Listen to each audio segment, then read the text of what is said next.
Well, man, Matt, it's great to meet you. Thank you so much for taking a minute out today. I appreciate it. Yeah, absolutely. So, I'm looking forward to getting into your life as a true modern dabbler and an author and all of the words. So, let's do it. And I want to begin with this. 5 years ago, this pandemic changed our lives, did so many things to change our world. How did you get through that time period, and how has it influenced the way that you live today?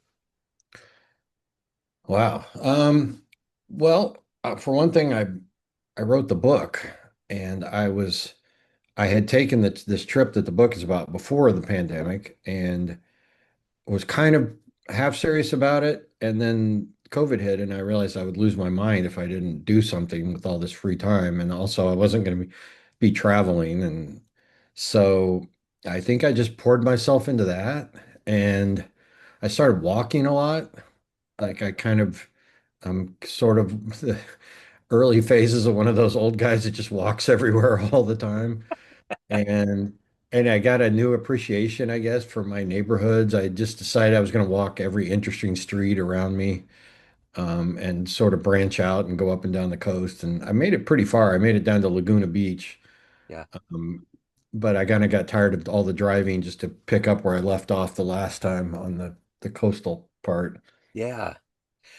So let me ask you this. If we got to the heart and soul of what you do right now for a living, I'm going to put you in front of 12-year-olds at career day, and the kid in the back of the room is like, what do you do for a living? How do you answer them? Well, I do computer programming, Okay. so I have a day job, which takes a lot of stress off writing the book and trying to sell the book, and that I'm not trying to support myself with it, which these days is a challenge for sure. I'd be probably doing all kinds of other writing, but yeah, I was I have a degree in physics and a minor in creative writing, Okay. so I've always kind of had been into both sides of that, and I always felt like I wanted to write, but until the kind of this book, I never felt like I had anything substantial to write about. But I did stand-up comedy in my 20s, which is a kind of writing, and it's a good kind of writing where you get instant feedback. You know immediately if it works or not. Um, and but then kind of like I was living in San Francisco and got to my late 20s and just felt like I needed some kind of real career, and I took these city classes at or programming classes at SF City College, $13 a credit hour. It's the best money I ever spent. Wow. And Yeah. those two $39 classes basically turned into the career that I've had. That's really good. I mean, I worked every kind of crappy job.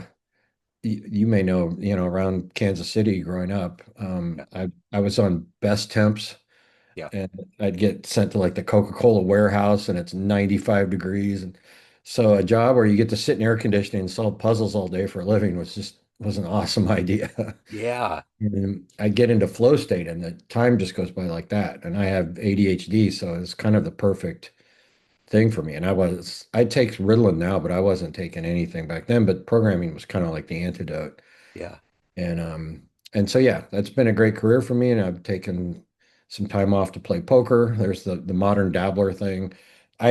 I paid a guy to help do my website, and he came up with that modern dabbler thing. And like I've had multiple people mention that. I'm like, all I right, dig it. I'll That's go with cool. it. So when you were a kid growing up, let's say 12 years old, like these kids in the classroom you just talked to, what did Yeah. you want to be? What was your dream gig? Wow. What was it when I was 12 years old? Well, I remember my stepdad was a big Cowboys fan, and he would always brag about how Roger Staubach got a or could have or whatever, because he went to the Naval Academy, got a um, academic scholarship and a football scholarship. Yeah. So that was my goal for a while there. And my stepdad basically politely told me, well, you might be getting an academic one, but you're not getting a football scholarship. Like, okay. So I guess that my dream of being an NFL player died around then. Yeah, man, I don't know. I think that's part of the why I kind of didn't have a career for a long time is because I didn't know what I wanted to do. Yeah. I really liked certain things, but yeah, I didn't have a dream job at all. Stand-up comedy was the closest thing, and I kind of came to that when I was in my early 20s. Yeah. And and yeah, but I took a couple programming classes in college as part of my major, and I really liked them. And that was one of the only classes I remember like going out of my way to do the stuff ahead of time. So that was always in the back of my mind. And I had like a Commodore 64 in high school and I could dial long distance free. I had, somewhat of a hacker and I was trading video games. It's like this little pirate video game trader. I had a BBS, Yeah. bullet, um, and so that was fun. But I tried to program in BASIC on the Commodore 64, and it was such a nightmare that I think it kept me away from programming for 10 years. So were you doing stand up in Kansas City Yeah. at Stanford's? Yep. Okay. Yep. Stanford's, and there was another place in Overland Park for a little while. Yeah, that's right. This guy Cliff, who was also kind of an amateur comedian, opened it up. Yeah. And then the plan was so, but the Stanford's closed down for a while, Yeah, and did. there was really nowhere to do it. So my plan was to move to Vegas and do comedy. Yeah. And this was I was like mid 90s.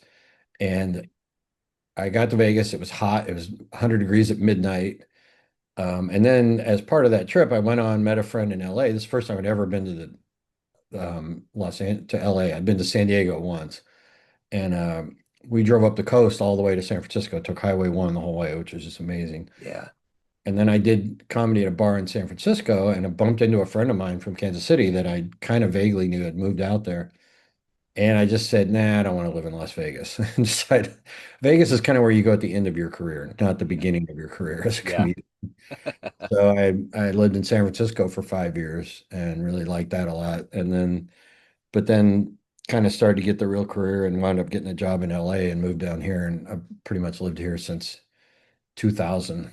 So, Right on. So let me ask you this. As a writer, what was your favorite book? What is one of your favorite books, or what was one that really opened it up that made you think you want to write someday? there's a book called Disco Bloodbath by James St. James. Okay. They made a movie, the movie Party Monster, Macaulay Culkin and I think Seth Green. And so the book is now called Party Monster. So if you look for it now, you'll see Party Monster, but the original title was Disco Bloodbath. But it's these club kids in New York City in the 90s. And I don't know if you remember, like they were on Jerry Springer a lot, and they would look all disheveled and crazy, and the crowd would hoot and holler at them. Yeah. Um, that book is so funny. It is the funniest thing I've ever read. It is he kind of plays around with language a lot and fonts and styles, sort of like Kurt Vonnegut does. Yeah. And I've tried to take some of that into my book. Like, I don't think my subject matter is quite as insane as the amount of drugs and everything these club kids were doing, but so, appropriate to the subject matter, but I like that sense of play of just kind of everything you can do with the medium is fair game. Yeah. If you can make a joke out of it, do it. Like I have the shrug emoji at the end of one of my chapters, and I had to make sure that it comes in the right place on the line. It doesn't get broken up. Yeah. Um, but and at the end of that book, I I had the urge to write him. I didn't because that was too much for me to figure out how to write this guy. But then I loaned it to a friend of mine, and she said the exact same thing. And I'm like, okay. To me, that's the highest praise you can get as an author. If somebody wants to write to you to thank you or whatever after reading your book, that's the pinnacle. If you just get a few of those, I'll be happy. Yeah, for sure. So let me ask you this. Who has been kind of your muse, hero, inspirational force for everything that you've done and become in your life? Um, so I even talk about this in the book. I never really had a mentor. I was kind of too much of a crappy student. I was more of a thorn in my teacher's side than anything else to Yeah. ever cultivate a mentor that way. So in place of that, I've sort of cultivated this stable of personalities that I follow, that usually they're maybe 10 years older than me or something like, okay. And Tony Bourdain would be number one on that list for sure. You Yeah. know, obviously he's a troubled guy and everything, but just the way he approached travel, the way he, uh, just but still kept it honest and true to himself and just that, the best things in life aren't that expensive. It's sitting down at some little plastic stool in Vietnam and eating a bowl of noodles on the side of the street, just the way, when you go into somebody else's home and you're from another culture and you're an outsider and they share their food with you, like I think that's the most life-affirming thing, one of the most life-affirming things people can ever do. Yeah. And just that, like that cuts through so much other built up rancor and political things that really don't have anything to do with human beings on an individual level like that. And it gives me more faith in humanity, I would say, to see stuff like that than anything else. So I would say Tony Bourdain. My writing idol is Bill Bryson. The other, because his books are, I didn't realize that you could be funny, but also kind of do a deep dive into all this historical stuff and really, and not just a few paragraphs or a few lines or whatever, but really, okay, this thing's interesting to me. Like in Walk in the Woods, he goes into a two-page tangent about the American chestnut tree and what a wonderful, there was this giant tree that was as big as sequoias, and they all died off because of blight brought over by Europeans, basically, and that by the 1900s they were gone. And that was a big eye-opening moment for me. I was like, wait, you can do that? You can be hilarious, tell a compelling story, but also have like, documentary level stuff into whatever you think is interesting. It's not like, and you don't have to cover the boring parts of history if you don't want to, but you can pick out the fun, interesting parts. And that's kind of what I try to do for the reader is distill it down to, okay, I've read through all this stuff and here's the cool stuff, Yeah, and I think that's what he does. for sure. So let me ask you this. What is the motivator for you every day to wake up, to do the work that you do between your day job, your book, taking care of your own soul? What is that energy for you every day to do that? Wow. Uh, I don't know. I think just wanting to get the most out of life, and wanting to add something, wanting to feel like, there's a there was a clip going around of this show, The Studio, and it's Martin Scorsese guest starring as himself and the Seth Rogen character, whatever. They buy his script just to kill it because for whatever business reasons, that made sense. And in the clip, he realizes that. And the thing that bugged me about it is it was being pushed by this thing called Profit something or other that was some kind of entrepreneurial thing. And it was almost being pushed as like a business lesson. Like, are you playing defense enough? You can't just create things. You also have to like buy and destroy other things. And I'm like, no, you don't have to buy and destroy other things. Like to me, that's a crime against humanity. Like even my comedy, it was like I was in my 20s, so of course it was 100% sex and a little bit of food mixed in, but it was still kind of life affirming, It was still trying, it wasn't cutting things down, it was trying to add something. And I guess that's the biggest thing is you want to feel like you leave some kind of mark on the world and it not be negative. There is a practice in Hollywood, though, where a lot of people buy screenplays, buy the idea of a book and screenplay it and hold on to it, kind of hold Yeah. it hostage. Yeah. And if that's your job and that's how you make a living, you have to accept that. And that would kill me. Wow, That that's would just crazy. This yeah, just doesn't make any that would sense, kill me man. to put all this time and work into something. And that's one of the reasons why I didn't really even try, even though it's also really hard. I'm to find a traditional publisher is that they could do that. They Yeah, could buy it and then change their mind and decide not to put it out. In addition to, they could buy it and tell you that you have to chop it in half and they have the rights and you have to do what they tell you to do. And I wanted to create the book I wanted to make. I'm like, if this thing's only going to sell 100 copies, which it sold well over 100 copies, thankfully. yeah. That was like my baseline of, okay, I think I know enough people that it'll sell at least this. But I'm like, if it's only going to sell that, I at least want to, I don't want to make the book I want to make. Uh, I'd feel much worse if I chopped it out and took parts out because there's some parts that lift out, but I think they're kind of the heart and soul of the book. And so at least this way.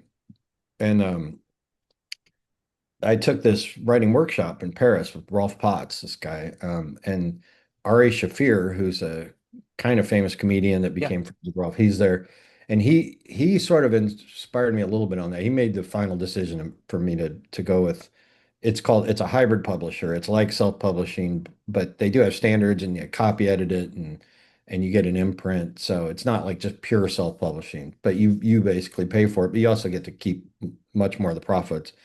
But he puts out his sorry, Ari Shafir put out his comedy specials um and just made it himself and just stuck it on YouTube and said donate whatever you want after you watch this. And he says it's done really well. Yeah. And the great thing for him was that if he goes with HBO or something, they're there through the whole process and steering and all this stuff. And he's like, this way, I just made it, and I made it exactly like I want. And I think maybe they shopped it around and then just decided to do the YouTube thing. And he says it worked out great. So, Wow.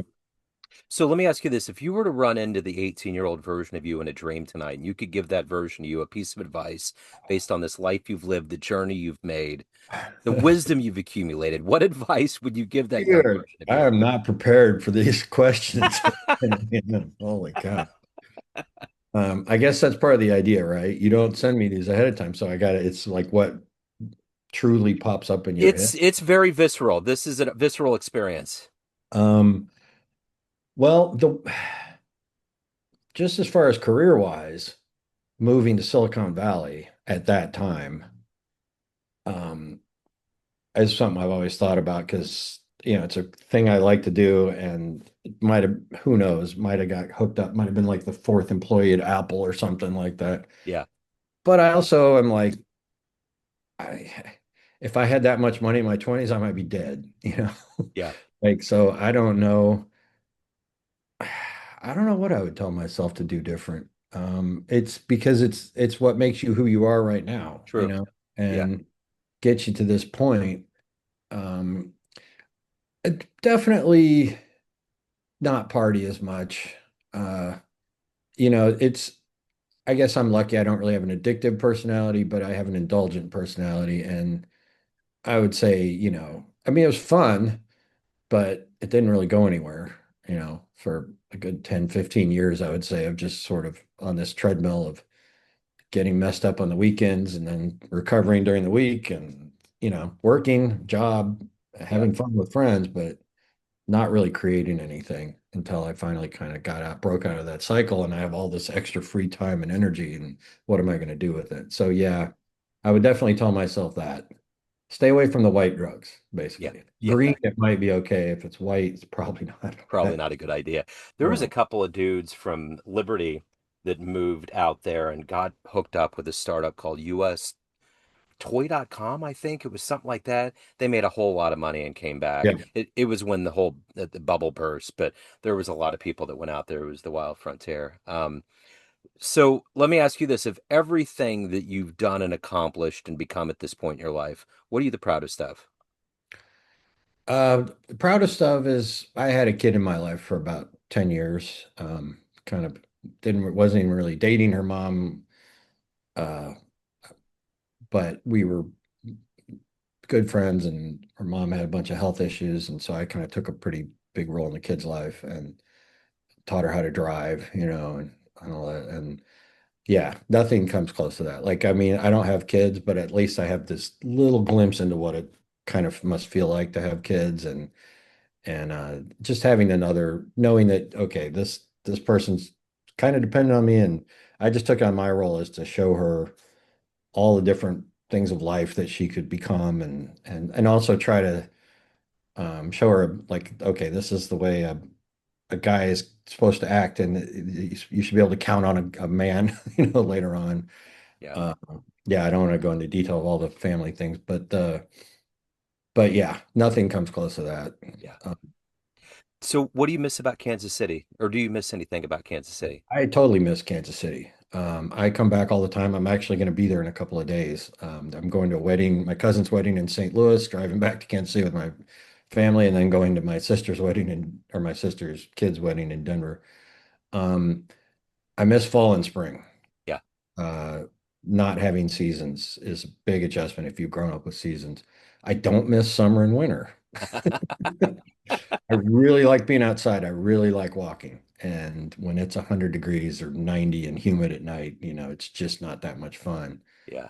The snow can be fun, but it gets old after a while, you know. Yeah, I miss the food, definitely the barbecue. yeah, Uh, and it's if I ever did have kids, I probably would have moved back. I think just because my mom's one of seven, and just having all that family support, you know, and built-in babysitters whenever you want. And I think it would have been a better environment. You can probably make a good environment for a kid out here, but you have to make a lot of money. yeah, yeah, for sure. And I always like the way Kansas City is. It doesn't really feel it's not really growing or shrinking. You know, it's not like just a depressing town, but it's not cramped and boom town, and people are pretty much what you see is what you get. You know, Yeah, but yeah, I always consider Kansas City my home, um, even though I haven't lived there full time since the mid '90s. But yeah. it's where I grew up. So let me ask you this, Matt. Everyone has a perception of you, family, friends, everyone you work with, everyone that gets your book, but you run the show. What's your perception of you? Who do you think you are? Oh God. Uh, a late bloomer who's still kind of trying to actualize and figure things out and learn as I go. But you know, getting there and hopefully putting out something that is interesting to the world. So let me ask you this. If you could get into a time machine and go back in time and see one comedian perform in one venue, where would you go? Well, I my buddy, it was a classic buddy's older brother when we were like living I was in Independence. Before it was the meth capital of the Midwest, by the way, mostly just the weed capital of the Midwest. But his older brother turned us on to Reality What a Concept by Robin Williams. Yeah, And I was probably 10. Didn't get a lot of the jokes, but the ones I did get were hilarious. And that to see that show would yeah, have been something else. He was out there. And then like Steve Martin, George Carlin, Richard Pryor, any of those two. Those are kind of my big four yeah. uh, to see a show of any of those. I would just think to experience Lenny Bruce one time because that was a whole different thing. That is a whole different thing. I mean, Yeah, I've seen some of those shows. They're not even, it's a different thing. It's sort of like my books are where I can be funny, but I don't have to be funny. I can right. go along things, and his shows are like that. It's like spoken word. Like he'll Yeah, just talk for a while, then he'll say something funny. And at some point, they figured out this rhythm where you have to have a joke every 30 seconds at least or something. yeah. Yeah, it's really interesting going back and watching that. And the beat poets and everything else that was going on back then, that was a totally different time. Yeah, it certainly was. Even like Andy Kaufman, sometimes I'm like, is he being serious? Kind of like with that whole wrestling beef he had, but sometimes he would get on stage and just Yeah. start going and you're just sweating. It's like a weird part in a movie where you're like, damn, this is uncomfortable. But is it real or is he just spoofing? I don't know. It's wild. He had that thing where he got off on offending people. Yes, exactly. So if you act, whereas to me, it's just I die inside, you Yeah, know. yeah, And so if you have that, then yeah, you can go to some weird places with it yeah. for sure. Yeah, you certainly can. So the name of the book is Land Without a Continent. If anyone wants to pick up a copy, they want to reach out to you, any of the other good business in your world, where do they go? Um, just my website is the easiest place. It's just my name, Matt Savino, MattsAvino.com. There's a link to the book there.